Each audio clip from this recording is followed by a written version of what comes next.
le mec, j'aime son fils.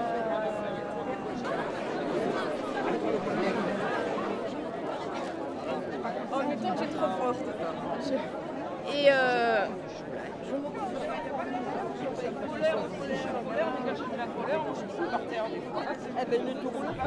Voilà plus de 3 semaines que l'État d'Israël bombarde la bande de Gaza par le ciel, la mer et même l'invasion terrestre.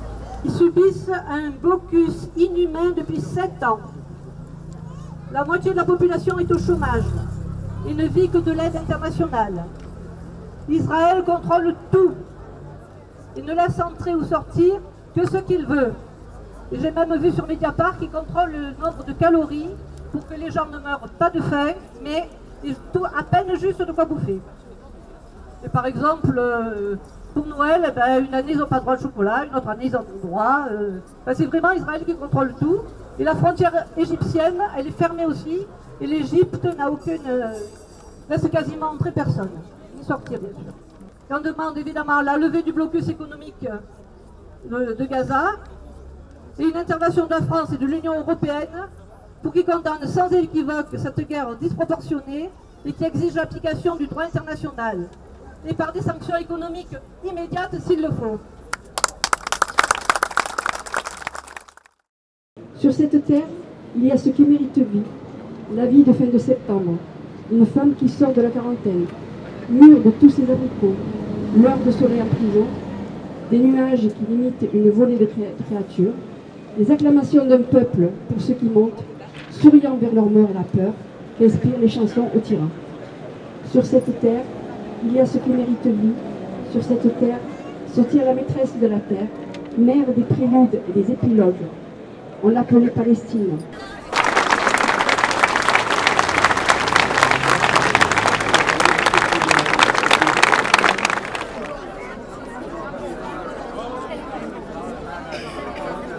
Je vais lire un communiqué de la mission Palestine en France, écrit le 23 juillet 2014.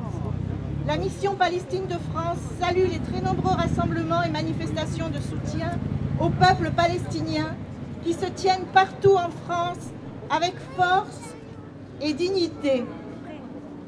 Dans l'immense majorité des cas, devant les terribles informations que nous recevons tout particulièrement de Gaza, c'est avec une immense émotion et une immense colère que nous ressentons tous.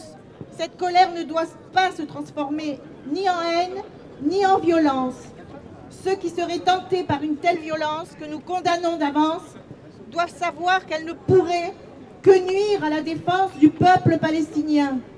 L'agression israélienne permanente contre notre peuple, c'est la mission palestinienne qui parle, n'a rien à voir avec un conflit religieux. Il n'y a ni conflit entre les juifs et arabes, ni guerre entre juifs et musulmans ou chrétiens.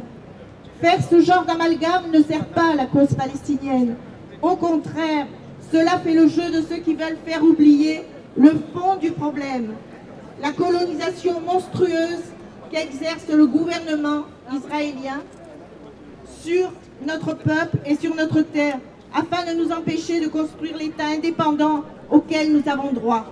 Le mouvement citoyen de solidarité qui s'exprime partout en France et dans le monde est essentiel pour que la réaction des États, notamment européens, soit à la hauteur des crimes de guerre commis par l'État d'Israël contre le peuple palestinien.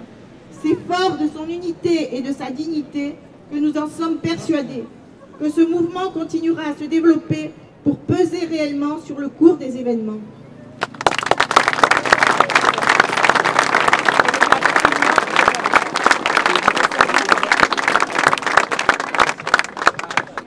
Merci Rosemarie. Je vais maintenant laisser la parole à Jean-Claude Diruoco, écrivain et poète martégal, qui va nous lire un poème qu'il a écrit ces jours-ci sur la Palestine. J'ai devant les yeux des enfants sacrifiés, couchés dans leur sang sur la terre de Palestine. Bien dérisoire me semble tout le reste, face au grand charnier qu'est ce pays devenu. Les promesses d'hier sont des mensonges indigestes, comme ces médias serviles qui ne dénoncent plus. De ma fenêtre entrouverte, je regarde le jardin.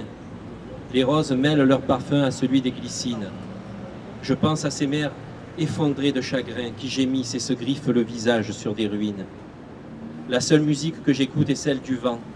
Il porte jusqu'à moi les rumeurs assassines, me parle amèrement de ces milliers d'innocents et de ceux qui, sans scrupule, les exterminent. Je lis les journaux, tout me semble irréel. En Occident, les démocraties feignent de protester. L'Amérique bienveillante soutient Israël, qui s'acharne sans pitié sur une nation désarmée.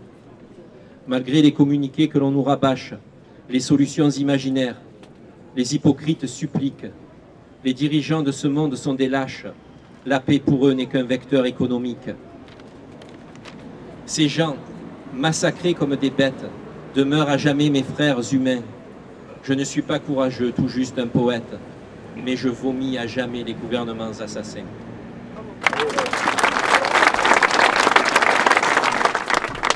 Voilà, nous arrivons à la fin de notre rassemblement. Je m'excuse parce que bon, la sono, on avait juste pris une petite sono. Je ne sais pas si tout le monde entend bien au fond. C'est important. Ce qu'on a fait ce matin, c'est important parce que ça a lieu dans de nombreuses villes en France et dans le monde. Et on sait quelle est la force de la pression internationale, même face à des gouvernements qui sont sourds et face à un État qui est sourd.